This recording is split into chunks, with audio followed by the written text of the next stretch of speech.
Good morning, student. This is Mr. Uday. Today I will teach you first lesson of the poem of 10th class, First Flight. The poem is Dust of a Snow, written by Robert Frost. Let's read about this. चलिए इसके बारे में हम पढ़ते हैं. तो dust of a snow, आप लोग डस्ट से बस ये जानते होंगे कि धूल, लेकिन यहाँ पर डस्ट धूल नहीं है. डस्ट का मतलब झड़ने से है. बर्फ़, स्नो जो बर्फ़ होते हैं, उस बर्फ़ का झड़ना. तो कैसे झड़ना, आइए इसके बारे में हम पढ़ते हैं और देखते हैं. बहुत ही अच्छी पोएम है. द वे अ क्रो सुक down on me the dust of a snow from a hemlock tree. तो इसमें वर्ड मीनिंग सुक डाउन मैंने हिला देना, हिलाकर गिरा देना. Hemlock tree is a tree poisonous tree with flower. Hemlock tree is a poisonous tree with flower. यानी यह एक जहरीली पेड़ है जिस पर क्या होता है, फूल होते हैं. ये जो पेड़ होता है वह क्रिसमस ट्री के जैसा होता है. तो इस पर बर्फ़ पड़े हुए हैं और उसी पेड़ के ऊपर एक क्रो बैठा हुआ है. क्रो माने कौवा. तो बड़ी अजीब सी इसमें हमको देखने को मिलता है.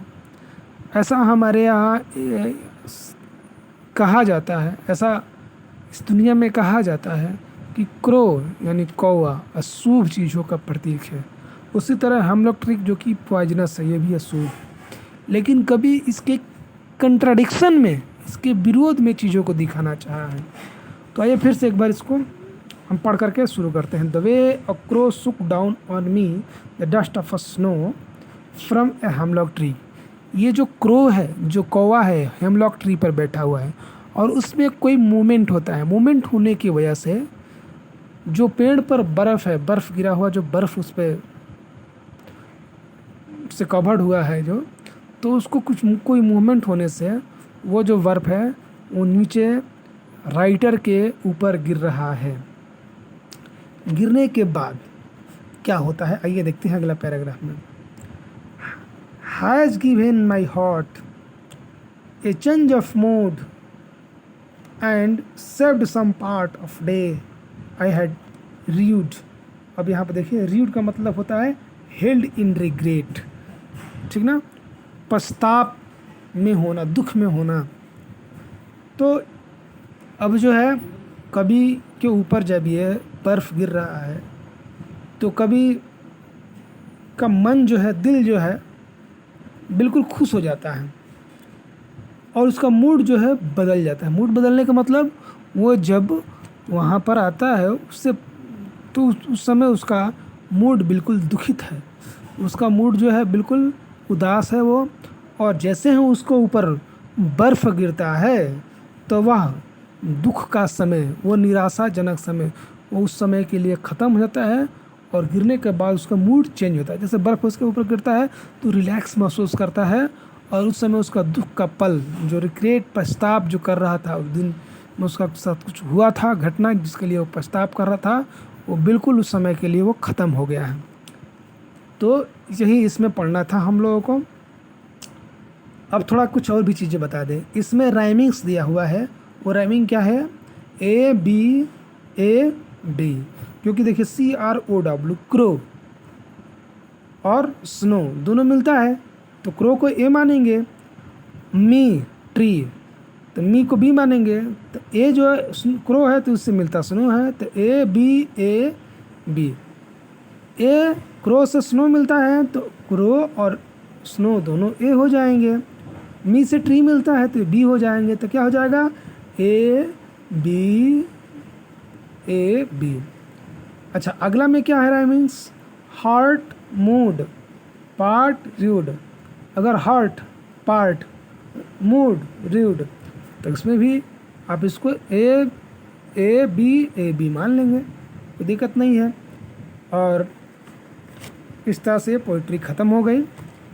लेकिन इसमें कुछ लिटरेरी डिवाइस भी दिया हुआ है, जैसे इसमें एलिट्रेशन दिया हुआ है। ठीक है, एलिट्रेशन में क्या होता है कि सेम साउंड का रिपीटिशन, जब किसी सेम साउंड का किसी वर्ड के शुरू में पहले में रिपीटिशन होता है तब वह एलिट्रेशन होता है। जैसे आप इसमें देखिए,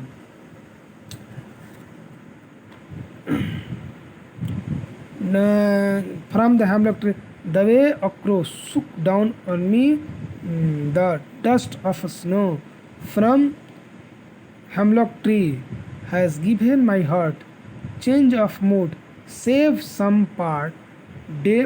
तो save some part, save some स मैंने एस एस, यहाँ पर जो एस एस का जो है रिपीटिशन हो रहा है और शुरू में है, तो ये क्या हो जाएगा, एलिट्रेशन हो जाएगा। उसके बाद एक कंजोनेंस का प्रयोग किया गया। कंजोनेंस में क्या होता है कि कंसोनेंट साउंड का किसी वर्ड के शुरू में नहीं बल्कि डिफरेंट जगहों पर, सेव और सम में दोनों में एस एस का प्रोनाउंसिएशन शुरू में ही हुआ है। लेकिन यहाँ पर देखिए डे हैड रीड, तो डी शुरू में हुआ, फिर लास्ट में हैड में डी हुआ और फिर रीड लास्ट में हुआ, तो अलग अलग, इसीलिए इसको कंजोनेंस बोलेंगे। इस तरह का विभिन्न जो भी आएंगे लिटरेरी डिवाइस उसके बारे में हम चर्चा करेंगे। Thank you so much. अगर कोई कन्फ्यूजन हो तो आप लोग पूछिएगा। Thank you so much.